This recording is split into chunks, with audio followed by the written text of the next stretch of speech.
Eu adoro o Evangelho, porque o Evangelho é a geladeira das mensagens de Deus, né? É uma mensagem que foi feita há 2000 anos atrás, hoje trazida para a gente com muita propriedade no dia de hoje, e a gente consegue ainda tirar coisas boas depois desse tempo todo, olhando o que foi escrito por esses homens 2000 anos atrás. Existe hoje espírito, mas existia quando encarnado, um filósofo, vou chamar assim, né, brasileiro, chamado Carlos Torres Passorino, que muita gente conhece essa pessoa pelo livro que ele escreveu, que era um livro chamado Minutos de Sabedoria. Quem já viu esse livro? Minutos de Sabedoria. Ele fala sobre as questões aí relacionadas ao dia, mensagem de amor, mensagem de esperança. E a gente abre esse livro ao acaso e ele traz para a gente uma mensagem bacana todos os dias, né?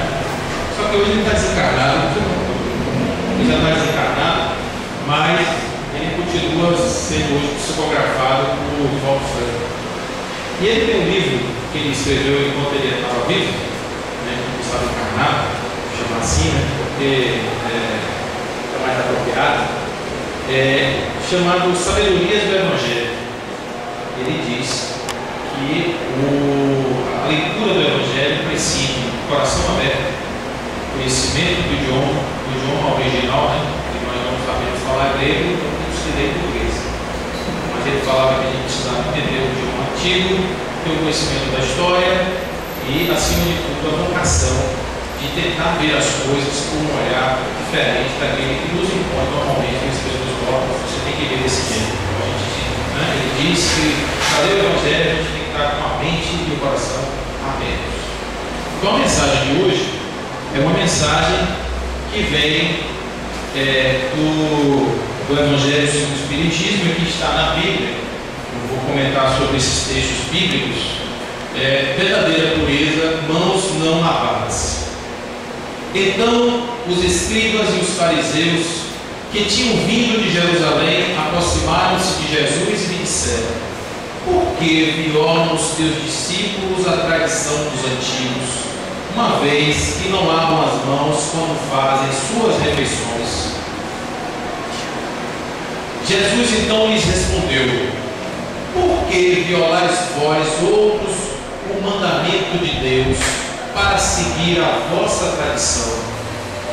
Porque Deus pôs este mandamento: honrai a vosso pai e a vossa mãe, e este outro: seja punido de morte aquele que disser a seu pai ou a sua mãe palavras ultrajantes. E vós outros, no entanto, dizeis: aquele que haja dito a seu pai ou a sua mãe, toda oferenda que faço a Deus vos é proveitosa, satisfaz a lei, ainda que depois não honre nem assista a seu pai ou sua mãe.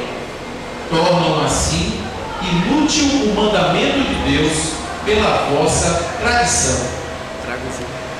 Hipócritas, bem profetizou de vós Isaías quando disse: este povo me honra de lábios, mas conserva longe de mim o coração. É em vão que me honram ensinando máximas e ordenações humanas. Depois, tendo chamado o povo, disse: escutai e compreendei bem isso. Não é o que entra pela boca do homem, o que entra pela boca que macula o homem. O que sai da boca do homem é que o macula. O que sai da boca procede do coração, e é o que torna impuro o homem, porquanto do coração é que partem os maus pensamentos, os assassínios, os adultérios, as fornicações, os latrocínios, os falsos testemunhos, as blasfêmias e as maledicências. Estas serão coisas que tornam impuro o homem.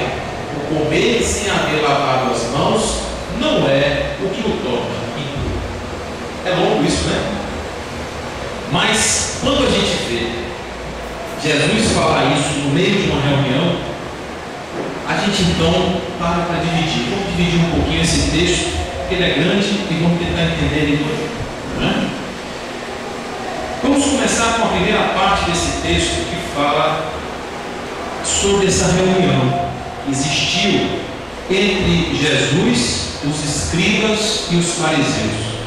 Seguindo a máxima de Pastorino, vamos tentar entender quem são os escribas e quem são os fariseus.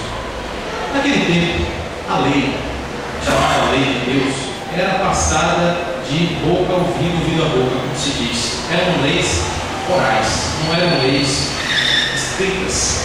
E essas leis, elas precisavam ser escritas para que não se perdesse. E aí existiam os escribas. Os escribas eram aqueles que escreviam as leis e também ensinavam as leis. Os fariseus, eles eram membros de uma seita que tinha sido fundada há cerca de 200 anos antes de Jesus por um homem chamado Hilel. E essa seita acabou. Depois de 70 anos mais ou menos depois de Jesus, foi que acabou a seita dos fariseus. Mas eles eram fiéis cumpridores da lei. Eles não tinham nenhuma possibilidade, eles não viam nenhuma possibilidade de não se cumprir a lei. Então essa era a situação dos fariseus. Muito bem. Então, Jesus, dizem que viveu 33 anos, né? Só que hoje a história diz que Jesus viveu 40. Não viveu 33. Porque ele nasceu 6 anos antes do chamado 6 anos antes da chamada Era Zero, do tempo zero, que foi justamente aí, 33 com 6, até os 39, eu vou arredondar 40 só para facilitar uma conta que eu quero fazer com vocês. Imaginando que um ano tem 365 dias, então com essa conta eu vou considerar só 350, e que ele faz 2 refeições todo dia, porque ele é um homem pobre, nós estamos falando aí de 700 refeições por ano. Em 40 anos temos 28 mil refeições. Por que essa está no Evangelho que tem 2000 anos? Por que logo essa? Se ele se alimentou 28 mil vezes, por que essa? Porque essa tem uma mensagem especial. Por isso que ela está no Evangelho. E qual é essa mensagem especial? A mensagem especial, primeiro, vem de quem ele convidou para botar nessa mesa. Ele convidou os escribas e os fariseus. Ou seja, ele convidou quem faz a lei e ensina e quem segue a lei. Ele botou na mesa a representação de todos nós. Aqui hoje, me botou na mesa, porque eu estou fazendo o papel do escriba, e colocou vocês na mesa, que hoje estou fazendo o papel dos fariseus naquela época. Porque a lei, né, de Deus era passada, era entendida e era cumprida. Era assim que eles faziam. Muito bem. Então, nessa ceia, os fariseus e os escribas foram até a Palestina para encontrar com Jesus. Eles faziam isso naquela época também. Eles iam lá, eles ouviram falar de Jesus. Jesus é esse, que é esse particular que é rei, judeu e tal. Vamos ver esse cara, vamos entender o que está acontecendo. E foram lá. E quando chegaram lá, sentaram, né, eles sentaram na mesa e os discípulos de Jesus foram logo pegando o pão e rasgando com a mão. Eu estou aqui vendo a cena, né? Você imagina 12 pessoas famintas numa mesa e tal, rasgando o pão. Quando eles pegaram aqui, eles começaram a rasgar o pão, os fariseus e os escribas olharam e falaram: você é um representante de Deus, fala em nome de Deus, que Deus é seu Pai, que disse aquilo, no entanto hoje você está aqui, seus discípulos estão rasgando a lei de Deus, porque tem uma lei que diz que antes de comer tem que lavar as mãos. Oh, que coisa incrível! E eles estavam falando isso com uma pessoa que não estava nem aí para essas leis feitas pelos homens, justamente para um homem reacionário que ele era na época. Então Jesus ficou meio assim: eles estão me falando que os meus não estão cumprindo uma lei, vocês também não cumprem. Olha só o que é que isso está dizendo em Marcos, capítulo 7, versículos 10 para frente. Porque violais vós outros os mandamentos de Deus, para seguir a vossa tradição. Ou seja, para que você fica aí nesse negócio se pegando nas suas leis, você também está violando suas próprias leis. Quer ver? Porque Deus pôs esse mandamento: honrai o vosso pai e a vossa mãe. Você sabe que mandamento é esse? Você lembra? É o 7º mandamento, né? Lá nos 10, esse é o 7º. E este outro, que seja punido de morte. Porque essas leis, por que essas leis eram divinas? Porque era muito difícil se cumprir uma lei naquele tempo. O povo querendo, né, saciar todos os desejos deles e tal, a comida e tudo. E eles precisavam que essa lei tivesse imposição. E para essa lei ser imposta, diziam assim: essa lei é uma lei de Deus. E a maioria delas dizia: se você não fizer, você vai morrer. Porque o cara tinha medo de morrer, então cumpria a lei. E eram coisas assim incríveis. Quando a gente pega o Êxodo e vai ver, a gente vai ver o Êxodo dizendo: olha, se você fizer isso, você morre. Se você não lavar a mão assim, você morre. Se você não lavar o pé, você morre. Então tem um monte de coisas que foram tradições humanas feitas por homens, que vinham sendo passadas de pessoa para pessoa, e essas pessoas não questionavam, simplesmente cumpriam, porque tinha, né, uma ordenação divina. O homem tem o costume de seguir a vontade de Deus desde o tempo que ele começou a raciocinar. Quando o homem começou a entender: olha, tem uma chuva, tem um raio, tem uma natureza que me assola, e ele não tinha explicação para isso, ele foi buscar essa explicação no sobrenatural, no divino. A partir daí, que chama-se período mágico da humanidade, onde a humanidade viveu essa experiência de existir, é que nós adquirimos esse hábito que tudo que a gente não consegue perceber, a gente atribui a Deus. E eles faziam isso, botavam todas essas leis para Deus. Moisés fez isso também. Moisés, quando atravessou o deserto, ele tinha 80 anos. Vocês imaginam uma pessoa com 80 anos atravessando um deserto cheio de pessoas famintas, né, com hábitos absolutamente complexos? Qual foi a saída dele? Ele trouxe os 10 mandamentos. E esses 10 mandamentos que ele trouxe foram mandados por quem? Por Deus. E eram mandamentos que tinham uma versão humana, mas também tinham uma versão espiritual. Se fala inclusive que 5 eram espirituais e 5 eram materiais, porque a bagunça era muito grande. E assim, um homem de 80 anos atravessou o deserto com aquela quantidade de pessoas. Muito bem. Então, seja punido de morte aquele que disser a seu pai e sua mãe palavras ultrajantes. Isso é Marcos quem está falando. E vós outros, no entanto, dizeis: aquele que haja dito a seu pai ou sua mãe, toda oferenda que faça a Deus vos é proveitosa, satisfaz a lei. Ainda que depois não honre nem assista a seu pai ou sua mãe, torna-se inútil o mandamento de Deus pela vossa tradição. E Marcos vai dizer: qualquer coisa da minha parte que puder ser útil é corrupção. Isso é oferta. E já não lhe deixais fazer coisa alguma a favor de seu pai e de sua mãe, anulando a palavra de Deus, por vossa tradição que vós nos transmitis, e fazeis ainda muitas coisas semelhantes. Olha o que Marcos fala, que quando Jesus falou isso, porque aí é interessante, a gente está buscando uma palavra nova, Corban. Corban foi traduzido como sendo oferenda de Deus. Mas olha só como é que funcionava isso. Honrar pai e mãe significava não respeitar simplesmente, mas segurar todos os proventos do pai e da mãe. Os pais envelheciam, adoleciam, os filhos tomavam conta dos pais. Isso era honrar o pai e a mãe, era tomar conta do pai e da mãe. Quando ele fazia uma oferta, que ele entregava essa oferta lá em nome de Deus, e essa oferta fazia falta na hora de ajudar o pai e a mãe, ele dizia: eu entreguei lá, não preciso mais ajudar vocês. Observe como ele coloca, como Marcos coloca isso. Esse mesmo corban, que é uma oferta para Deus, vira um retiro. Olha, eu não quero ajudar meu pai e minha mãe, eu vou ali, faço uma oferenda e digo: eu já fiz a minha parte. Agora você se resolve com quem?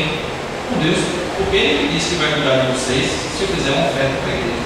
Então, quando Jesus traz essa verdade no meio da mesa, esculhamba toda aquela argumentação de que os discípulos dele não cumpriam a lei de Deus.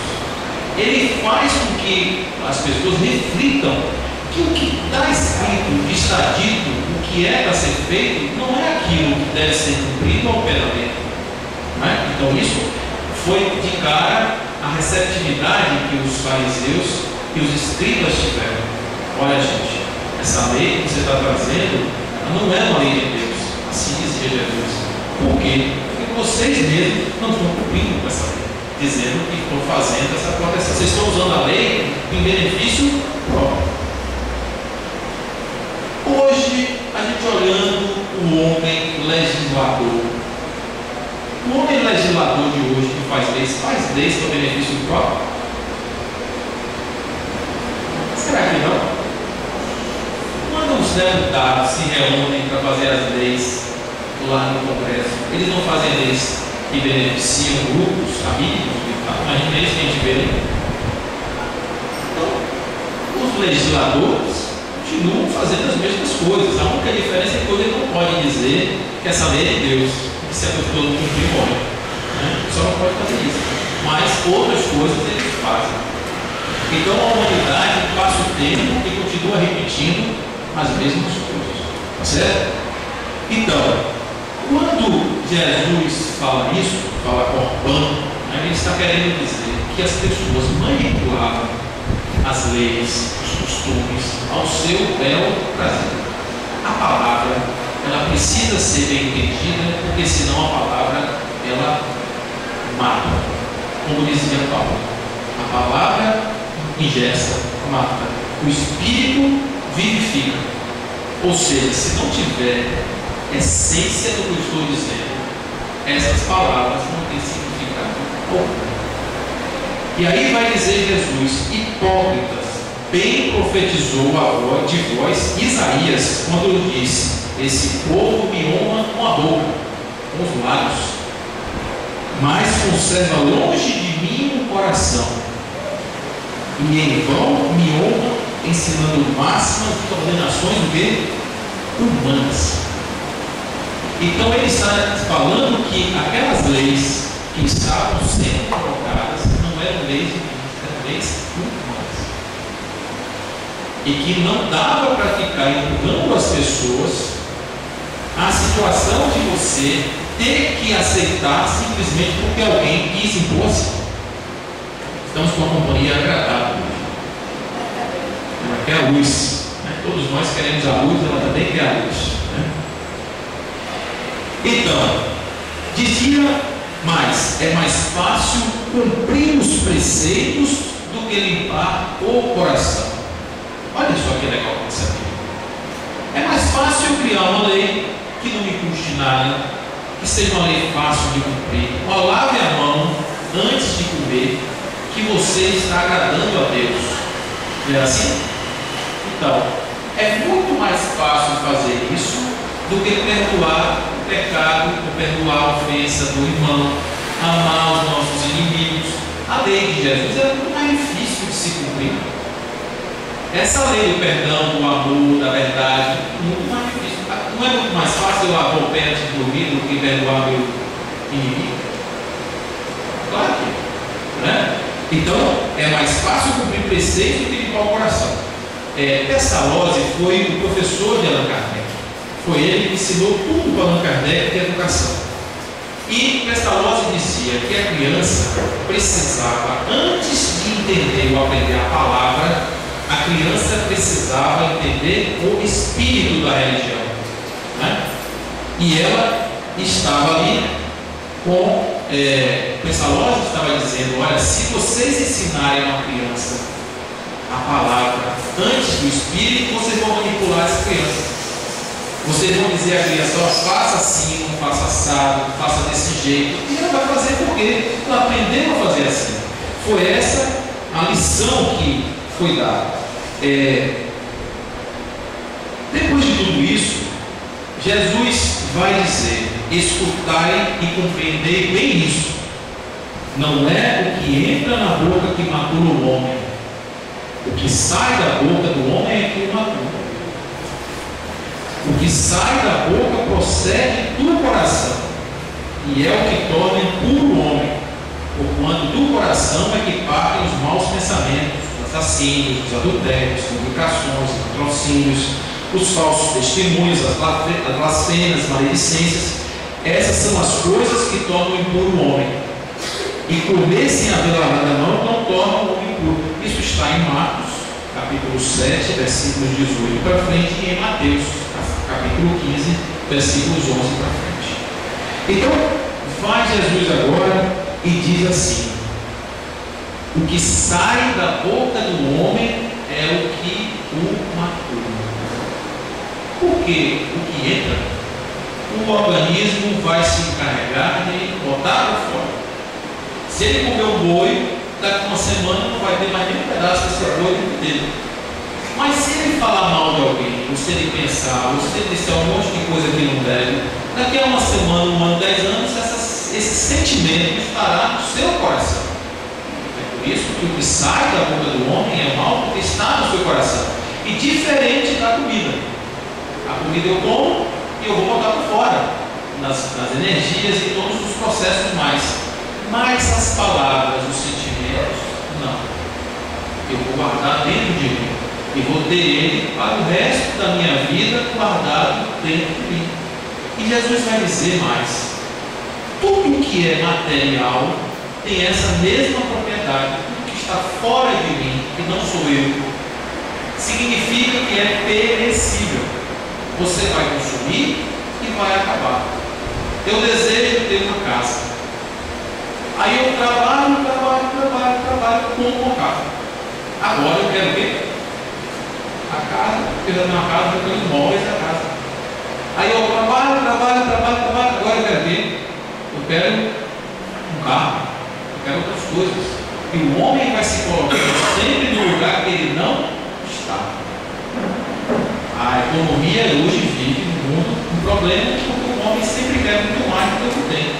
Então você tem que produzir coisas sempre em quantidades muito grandes para atender essa demanda desse homem ansioso por ter. E Jesus dizia: não é o ter, porque o ter é perecível. Nós precisamos trabalhar no ser. A essência do homem está no seu coração. Me diga onde está o seu tesouro e eu lhe direi onde está o seu coração. Olha como as mensagens todas vão para esse mesmo sentido. Não são diferentes. Vai, inclusive, nesse contexto, Jesus vai dizer ao homem que nada de fora completa a essência do que está, o que precisa ser colocado por dentro. Jesus, o Espiritismo fala muito isso, foi o exemplo mais perfeito de ser humano, de humanidade que já viveu a Terra. Por que isso? Porque ele conseguiu encontrar dentro de si a luz divina. Jesus veio mostrar para todos os seres humanos vivos, humanos simples, que qualquer um pode fazer esta trajetória de se iluminar. Por que ele provou isso? Porque quando ele chegou, ele não foi procurar os escribas, os fariseus, os membros do Sinédrio, os imperadores. Ele foi procurar os pescadores, os agricultores, aqueles pobres e expropriados. Que ele dizia: quando você fizer uma festa, convide os pobres e expropriados, porque eles não têm como lhe retribuir. E você vai aprender a dar sem ter como receber. Então a visão dele era essa.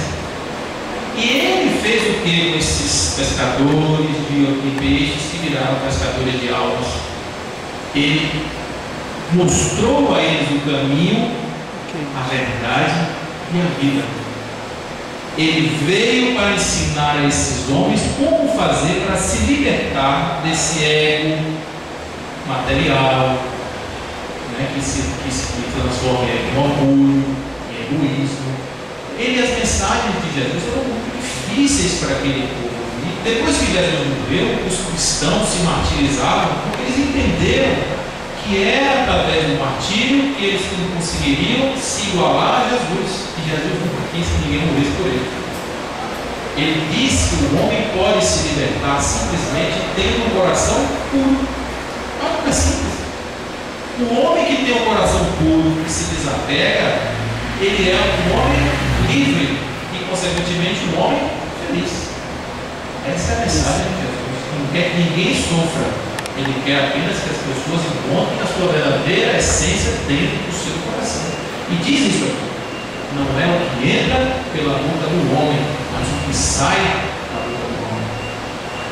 E ele continua: então, aproximando-se, disseram aos seus discípulos: sabeis, ouvindo o que acabais de dizer, que os fariseus se escandalizaram?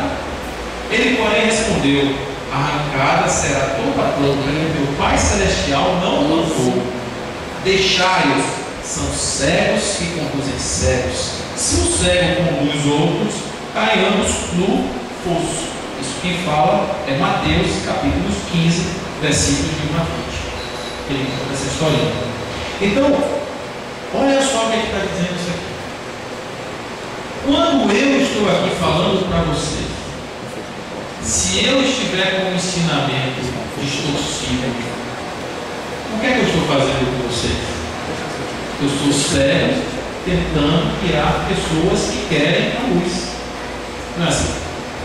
A responsabilidade nossa é muito grande de não estar trazendo um ensinamento distorcido. Aí a gente diz assim: mas existe esse ensinamento distorcido no dia de hoje? É o que mais tem. Se nós chegarmos hoje nas comunidades ortodoxas, os judeus, por exemplo, eles seguem esse mandamento à risca hoje. Hoje não faz refeição sem lavar a mão, sem lavar o pé, sem lavar a cabeça. A comida tem que ser servida num prato tal, assim, desse jeito, dessa maneira. E a gente para pensar: por que alguém pensou que isso seria uma tradição divina? Porque lá atrás não existia higiene, não existia nada. Quando a pessoa manipulava tudo com a mão e depois ia comer, morria, porque o micróbio matava. E daí vinha aquela ideia: não Deus está matando quem está com a mão suja, e criava uma lei, essa lei criava uma lei divina. Racional, apenas de sentimento, não. De essência, não tem nada. Hoje nós ainda fazemos isso. Quem come carne na sexta-feira da Paixão? Quem é? Ninguém. Agora, alguém já se perguntou por que você pode comer uma carne no dia da sexta-feira da Paixão? Não, a gente simplesmente come. Quem aqui sai de casa feliz e satisfeito para trabalhar no dia de domingo ou no dia de sábado? Ninguém. Por quê? Porque a gente tem que guardar o sábado, e o domingo foi o dia que Jesus fez, porque Deus descansou. Então a gente segue essas leis. A gente não pergunta muito por quê, mas segue. Não é? Está na cultura, está na tradição. A gente não pode falar muito deles, mas a gente pode pensar hoje. O Espiritismo trouxe uma nova verdade: a fé raciocinada, aonde nós podemos fazer esse tipo de questionamento e de pensamento sem a preocupação de estar contrariando a vontade de alguém, e dizer que nós temos que ser críticos, temos que ter um olhar crítico e, acima de tudo, buscar os ensinamentos de Jesus, a sua verdadeira palavra. O que nós lemos quando lemos isso aqui é um homem raivoso que ficou zangado porque contrariaram ele. Não é assim? Quando a gente olha sobre essa nova perspectiva, a gente vê um homem espiritualizado tentando dizer a quem faz a lei, quem segue, quem come: presta atenção no que você está cumprindo e presta atenção no que você está disseminando. Hoje, quando a gente vê as religiões sendo levadas para a ortodoxia muito fortemente, as pessoas tentando interpretar o Velho Testamento 2000 anos, 3000 anos depois, à luz de uma verdade como se ela fosse a verdade de agora. Pessoas que se aproveitam da boa vontade dos outros simplesmente para fazer com que ali represente uma vontade de Deus, uma coisa. Entende isso? É uma coisa hoje difícil da gente perceber, né? Que nós somos livres. Por que nós somos livres? Porque nós temos a capacidade de pensar. O que Jesus nos ensina em todo o Evangelho, todo ele, e que eu comecei falando, eu adoro o Evangelho, porque o Evangelho é uma lição de vida. Quando a gente olha ele com o olhar da esperança, quando a gente não olha ele com o olhar da bondade, do castigo, da pena, da consequência simplesmente. Jesus foi um grande educador, porque através das parábolas ele nos ensinou como nós devemos fazer para nos libertar da nossa própria ignorância. Basta simplesmente que a gente não procure as coisas fora de nós, que nós procuremos as coisas aonde? Dentro de nós. Que nós procuremos as verdades dentro de nós, na nossa própria essência, na nossa própria existência. E aí, a gente, quando olha essa passagem, e a gente entende agora porque em 28 mil refeições, essa está aqui. Essa está aqui. Né? Nós estamos falando de um homem que não quis ou não se submeteu. Os cristãos, quando Jesus morreu e tudo mais, os cristãos foram perseguidos, todo mundo sabe disso. Mas você sabe por que os cristãos foram mais perseguidos? Eles não queriam cumprir com as leis romanas, com as tradições dos sacrifícios que eram feitos pela religião pagã. Eles não queriam fazer isso. E não era essa a instrução, a orientação, não é que eles fossem santos, não é isso. Eles também tinham erros. Eles também conduziram o cristianismo para virar uma igreja politizada, com força. Isso não tem uma explicação santificada. Eles simplesmente entenderam tudo errado. Eles entenderam que tinham que morrer, que tinham que se martirizar, que o caminho era a morte. Jesus deve ter dito, gente, vocês não entenderam nada. Eu fui aí dizer que o caminho é o amor, não a morte, o sofrimento. Né? Eu não posso imaginar que Deus esteja lá no céu, ou o que quer que seja, esperando que eu faça por Ele algo que Ele fique devedor a mim. Você imaginou? Eu chegar lá depois, eu estou lá, né? Eu chego no lugar que seria o lugar da minha recepção, pós-morte, e tem alguém me esperando, e eu dizer assim, olha, vocês estão me devendo, eu fui uma pessoa que fiz isso, fiz aquilo, fiz aquilo outro. Eu sou um negócio engraçado. Quando nós desencarnamos, a única coisa que nós levamos dessa vida é a nossa consciência, o nosso coração. Se ele estiver puro, se ele estiver limpo, se ele estiver aciado, se ele estiver sadio, nós estamos no paraíso. E essa vida serve para isso. Essa vida não serve para acumular coisas. Coisas não são carregadas no além. Essa vida serve para existir. Existir para ser, para amar, para se dar, para se relacionar, para não nos apegar a pessoas, meu filho, minha mulher, minha casa, meu carro, meu. Né? A gente tem que aprender a falar o eu sou o quê? Né? Essa verdade que a gente precisa encontrar. E quando a gente vê mãos não lavadas, Jesus diz, qual é a verdadeira pureza? Está dentro do coração. Não adianta fazer rituais, não adianta eu ir para os lugares, não adianta eu ler as coisas, não adianta eu fazer as coisas do jeito se eu não processo a verdade para dentro do meu coração e a me transformar numa pessoa.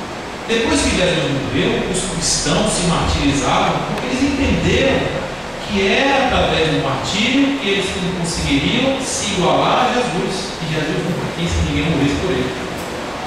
Ele disse que o homem pode se libertar simplesmente tendo um coração puro. Olha, é simples. O homem que tem um coração puro, que se desapega, ele é um homem livre e, consequentemente, um homem feliz. Essa é a mensagem de Jesus. não quer que ninguém sofra. Ele quer apenas que as pessoas encontrem a sua verdadeira essência dentro do seu coração. E diz isso aqui: não é o que entra pela boca do homem, mas o que sai da boca do homem. E ele continua: então, aproximando-se, disseram aos seus discípulos: sabeis, ouvindo o que acabais de dizer, que os fariseus se escandalizaram? Ele, porém, respondeu: arrancada será toda a planta que meu Pai Celestial não plantou. Deixai-os, são cegos que conduzem cegos. Se um cego conduz outros, caiamos no fosso. Isso que fala é Mateus capítulo 15, versículos de 1 a 20. Ele conta essa historinha. Então, olha só o que ele está dizendo isso aqui. Quando eu estou aqui falando para vocês, se eu estiver com um ensinamento distorcido, o que é que eu estou fazendo com vocês? Eu estou cego, tentando tirar pessoas que querem a luz. Não é assim? A responsabilidade nossa é muito grande de não estar trazendo um ensinamento distorcido. Aí a gente diz assim: mas existe esse ensinamento distorcido no dia de hoje? É o que mais tem. Se nós chegarmos hoje nas comunidades ortodoxas, os judeus, por exemplo, eles seguem esse mandamento à risca hoje. Hoje não faz refeição sem lavar a mão, sem lavar o pé, sem lavar a cabeça. A comida tem que ser servida num prato tal, assim, desse jeito, dessa maneira. E a gente para pensar: por que alguém pensou que isso seria uma tradição divina? Porque lá atrás não existia higiene, não existia nada. Quando a pessoa manipulava tudo com a mão e depois ia comer, morria, porque o micróbio matava. E daí vinha aquela ideia: não, Deus está matando quem está com a mão suja, e criava uma lei, e essa lei criava uma lei divina. Racional, apenas. De sentimento, nada. De essência, não tem nada.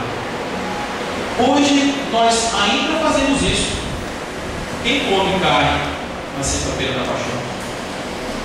Quem é? Ninguém. Agora, alguém já se perguntou por que você pode comer uma carne no dia da sexta-feira da paixão? Não, a gente simplesmente come. Quem aqui sai de casa feliz e satisfeito para trabalhar no dia de domingo ou no dia de sábado? Ninguém. Por quê? Porque a gente tem que guardar o sábado. E o domingo foi o dia que Jesus fez. Porque Deus fez. Descansou. Então a gente segue essas leis. A gente não pergunta muito por quê. Mas segue. Não é? Está na cultura, está na tradição. A gente não pode falar muito deles. Mas a gente pode pensar hoje. O Espiritismo trouxe uma nova verdade. A fé raciocinada, aonde nós podemos fazer esse tipo de questionamento e de pensamento sem a preocupação de estar contrariando a vontade de alguém e dizer que nós temos que ser críticos, temos que ter um olhar crítico e, acima de tudo, buscar os ensinamentos de Jesus, a sua verdadeira palavra. O que nós lemos quando lemos isso aqui é um homem raivoso que ficou zangado porque contrariaram ele. Não é assim? Quando a gente olha sobre essa nova perspectiva, a gente vê um homem espiritualizado tentando dizer a quem faz a lei, quem segue, quem come: presta atenção no que você está cumprindo e presta atenção no que você está disseminando. Hoje, quando a gente vê as religiões sendo levadas para a ortodoxia muito fortemente, as pessoas tentando interpretar o Velho Testamento 2000 anos, 3000 anos depois, à luz de uma verdade como se ela fosse a verdade de agora. Pessoas que se aproveitam da boa vontade dos outros simplesmente para fazer com que ali represente a vontade de Deus, uma coisa. Entende isso? É uma coisa hoje difícil da gente perceber, né? Que nós somos livres. Por que nós somos livres? Porque nós temos a capacidade de pensar. O que Jesus nos ensina em todo o Evangelho, todo ele, e que eu comecei falando: eu adoro o Evangelho, porque o Evangelho é uma lição de vida. Quando a gente olha ele com o olhar da esperança, quando a gente não olha ele com o olhar da bondade, do castigo, da pena, da consequência simplesmente. Jesus foi um grande educador, porque através das parábolas ele nos ensinou Como nós devemos fazer para nos libertar da nossa própria ignorância? Basta simplesmente que a gente não procure as coisas fora de nós, que nós procuremos as coisas aonde? Dentro de nós. Que nós procuremos as verdades dentro de nós, na nossa própria essência, na nossa própria existência. E aí, a gente, quando olha essa passagem, e a gente entende agora porque em 28 mil refeições, essa está aqui. Essa está aqui. Né? Nós estamos falando de um homem que não quis ou não se submeteu. Os cristãos, quando Jesus morreu e tudo mais, os cristãos foram perseguidos, todo mundo sabe disso. Mas você sabe por que os cristãos foram mais perseguidos? Eles não queriam cumprir com as leis romanas, com as tradições dos sacrifícios que eram feitos pela religião pagã. Eles não queriam fazer isso. Porque não era essa a instrução, a orientação, não é que eles fossem santos, não é isso. Eles também tinham erros. Né? Eles também conduziram o cristianismo para virar uma igreja politizada, com força. Isso não tem uma explicação santificada. Eles simplesmente entenderam tudo errado. Eles entenderam que tinham que morrer, que tinham que se martirizar, que o caminho era a morte. E Jesus deve ter dito: gente, vocês não entenderam nada. Eu fui aí dizer que o caminho era o amor, não a morte, o sofrimento. Né? Eu não posso imaginar que Deus esteja lá no céu, ou o que quer que seja, esperando que eu faça por Ele algo que Ele fique devedor a mim. Você imaginou? Eu chegar lá depois, estou lá, né? Eu chego no lugar que seria o lugar da minha recepção, pós-morte, e tem alguém me esperando, e eu dizer assim: olha, vocês estão me devendo, porque eu fui uma pessoa que fiz isso, fiz aquilo, fiz aquilo outro. Eu sou um negócio engraçado isso. Quando nós desencarnamos, a única coisa que nós levamos dessa vida é a nossa consciência, o nosso coração. Se ele estiver puro, se ele estiver limpo, se ele estiver aciado, se ele estiver sadio, nós estamos no paraíso. E essa vida serve para isso. Essa vida não serve para acumular coisas. Coisas não são carregadas no além. Essa vida serve para existir. Existir para ser, para amar, para se dar, para se relacionar, para não nos apegar a pessoas, meu filho, minha mulher, minha casa, meu carro, meu. Né? A gente tem que aprender a falar o eu sou o quê? Né? Essa verdade que a gente precisa encontrar. E quando a gente vê mãos não lavadas, Jesus diz: qual é a verdadeira pureza? Está dentro do coração. Não adianta fazer rituais, não adianta eu ir para os lugares, não adianta eu ler as coisas, não adianta eu fazer as coisas do jeito, se eu não processo a verdade para dentro do meu coração e a me transformar numa pessoa melhor. Como é que estamos de tempo? Ok, gente? Muito bem. Então, só para finalizar, em relação a isso, eu queria. Pronto. Eu queria convidar vocês a uma reflexão do dia de hoje. A gente, quando chegar em casa, a gente pensar: o que é que eu faço hoje que eu não sei o que eu estou fazendo?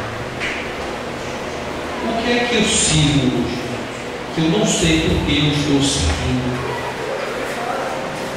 E começasse a fazer uma reflexão, não simplesmente dos porquês, mas dos paraquês.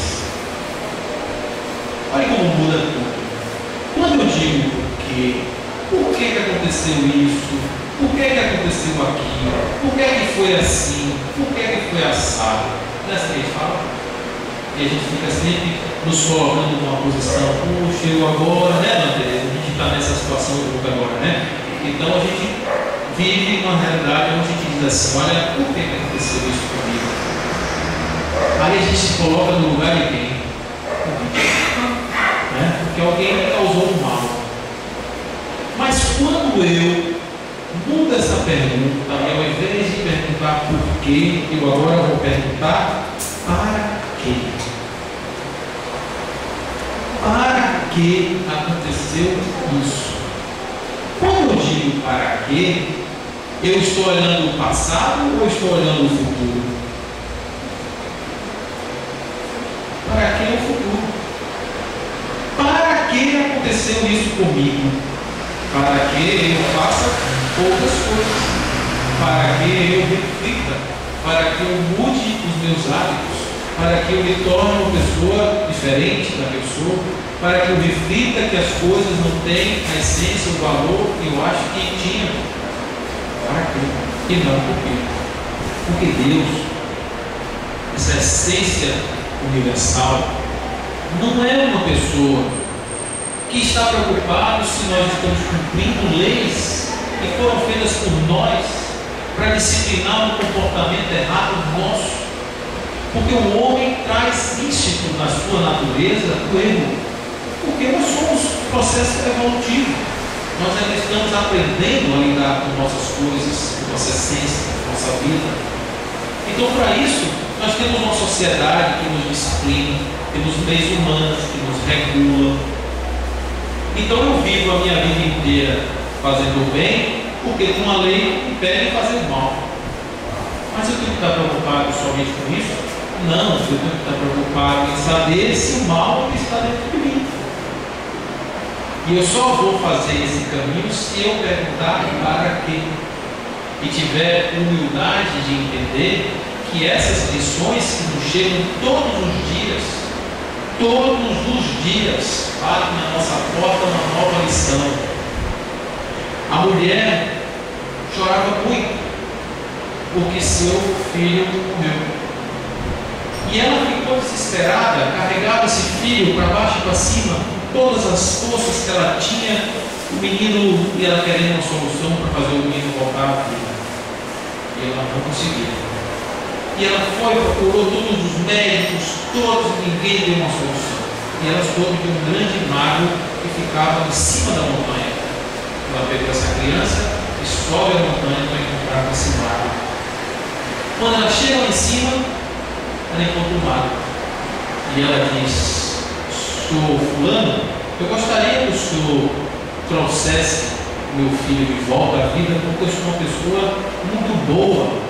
Eu nunca fiz mal a ninguém. E como é que acontece isso na minha casa, na minha frente, na minha vida, na minha existência? Aí o mago virou para ela e disse: Minha senhora, deixe sua criança aqui, volte à vila, bata de porta em porta e peça um grão de mostarda da casa onde isso nunca tiver acontecido. Ela foi, desceu, bateu na primeira porta, a morte já tinha passado por lá. Foi na segunda, mesma coisa, na terceira, na quarta, na quinta, na décima, todas, e voltou de mãos vazias. Pegou a criança, desceu, não falou mais nada e foi fazer o que tinha que fazer com essa criança, porque ela entendeu a lição. As coisas acontecem ao tempo todo com todos nós. Quando a gente acha que aconteceu uma coisa ruim para a gente olha para o lado e vê uma situação pior que a nossa. Olha para o outro, olha o tamanho da encrenca que está aqui do lado. E a gente fica até um pouco aliviado, dizendo: olha, até que não foi tão mal comigo, não parecia como podia ser. Então a vida é assim. Tem um amigo, um grande amigo, que diz assim: o pior que você esteja, tenha certeza que alguém queria estar hoje no seu lugar. Porque a gente nunca sabe como nós recebemos as nossas mensagens tentativas. Essas são as verdadeiras leis divinas. A lei que diz que tudo que eu faço voltará na forma de lição, de aprendizado, de uma maneira muito amorosa, para que eu não me perca, para que eu não me descaminhe. Essa é a verdade da lei única, universal. Tudo aquilo que eu fizer, eu vou ter que estar preparado para me redimir disso, nesta ou em outra vida. Ok? Passamos então a nossa reflexão dos parquês né? Não mais dos porquês, porque os porquês a gente estressava. Sabe por quê? Estamos aqui para aprender. Nós não viemos aqui para a Disneylândia da Terra, né? Nós viemos aqui para aprender. E como é que a gente sai dessa com amor? Sublimando, colocando Deus no coração e a confiança em que tudo que Ele faz em nossa vida é para o nosso bem. Bom? Obrigado.